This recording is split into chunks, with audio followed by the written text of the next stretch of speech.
Acid పురుగులట. ఇది గత కొన్ని రోజుల నుండి బ్రేకింగ్ న్యూస్‌లు వస్తున్నాయి. వాటికి పత్రికలు హైలైట్ చేసినాయి. తూర్పుగోదావరి జిల్లాలో ప్రకృతి అందాలకు నెలవైన కడియం నర్సరీలో యాసిడ్ పురుగులు, నైరోబీ ఫ్లై, యాసిడ్ బగ్ స్వైరవిహారం చేస్తున్నాయి.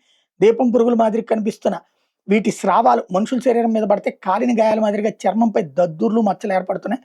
మొక్కల ఎగుమతులు జోరుగా సాగుతున్న ప్రస్తుతంలో వాటిని మోస్తున్న తమ శరీరాలపై ఇవి పడుతున్నాయని కూలీలు గగ్గోలు పెడుతున్నారు. యాసిడ్ ఒంటి మీద పడితే చర్మం ఏ విధంగా తయారవుతుంది అదే మాదిరిగా ఈ పురుగుల కారణంగా కూడా గాయాలు కావడంతో వీటిని యాసిడ్ పురుగులు అని పిలుస్తున్నారు. చర్మం మీద వచ్చిన బొబ్బలు దాదాపు 20 రోజుల వరకు కూడా తగ్గడం లేదంటున్నారు. భారీ సైజు ప్యాకెట్లోనే మొక్కల్లోనే వీటిని ఎక్కువగా గుర్తించినట్టు వివరిస్తున్నారు.